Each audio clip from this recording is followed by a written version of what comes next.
Denver 7 On Demand is brought to you by Ferguson and BAC Appliance Center, the best in bath, kitchen, and lighting for your home.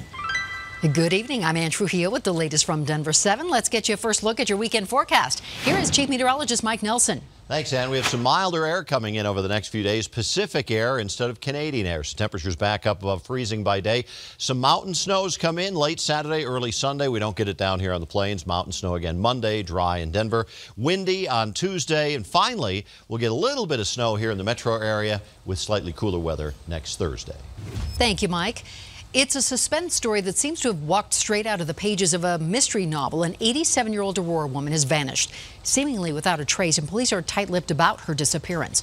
Denver 7's Russell Haythorne breaking down what we know and what neighbors fear happened. As the snow begins to melt in this suburban Aurora neighborhood, the mystery deepens on South Halifax Way surrounding the disappearance of 87-year-old Keo Miller. Yes. The story is certainly bizarre. Witnesses willing to talk but not show their faces, fearing something more sinister at play here. It just kind of seemed odd. First, she was reported missing on December 15th, but police only informed the public yesterday, February 7th, 55 days after that report. Things that they've learned have indicated that her disappearance may be suspicious in nature. Second, neighbors say even though she was reported missing December 15th, she's been gone a lot longer. They haven't seen her in over a year. Third, both police and neighbors say Keo's living situation was unusual. She was last known to be living with her ex-husband and his current wife. Fourth, neighbors say within the past few months, the home was remodeled. Putting new carpet, like remodeling, doing like remodel and putting in new landscaping and stuff like that. And lastly, police won't say they searched the house, but neighbors say they did. They were coming out with boxes and different things. And witnesses say police had the couple living in the house in handcuffs. There was an elderly couple, very elderly couple, standing over here on the lawn in handcuffs. Now there are at least 3 security cameras mounted to the house. Are they new or did they capture Keo's disappearance? More questions than answers. Russell Haythorne, Denver 7. A major development in a Colorado courtroom today. An Idaho woman pleaded guilty to tampering with evidence in the Kelsey Barrett case. That Woodland Park mom has been missing since Thanksgiving and is presumed dead. Her fiance, Patrick Frazee, has been arrested and charged with her murder. Well, Crystal Kenny, the former nurse from Idaho, told a judge today she moved Kelsey's phone to delay the investigation after she says she learned Frazee killed her. Kelsey was a missing person. We were all hoping this would end much more favorably than it has at this point.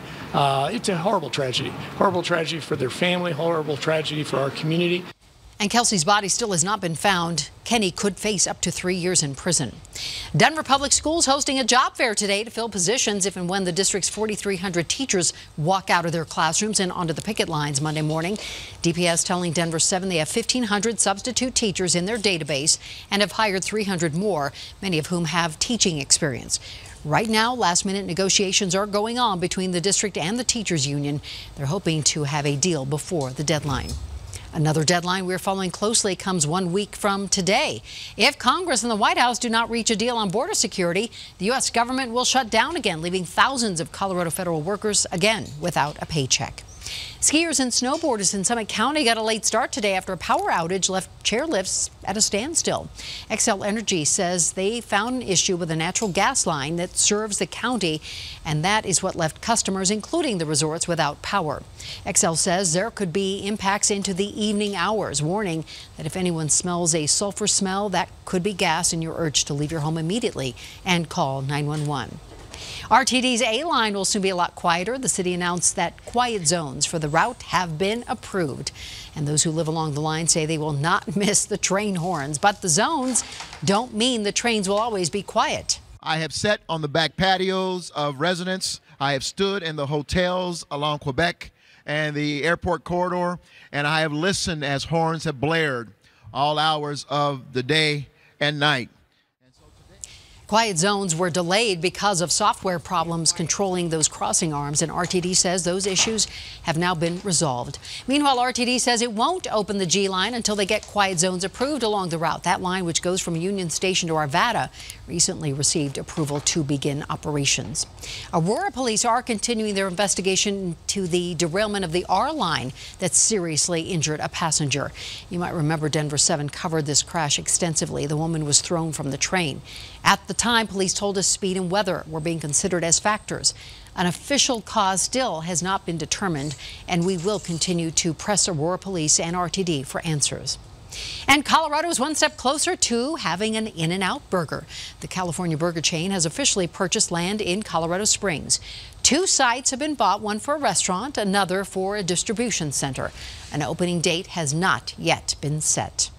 And former Colorado Governor John Hickenlooper will be heading to the Granite State for a 2-day tour next week.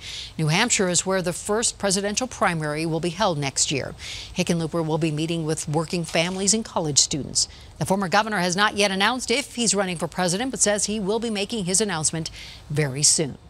If you're looking for a job, TSA will be holding a job fair tomorrow, looking to fill positions through a fast-track hiring event.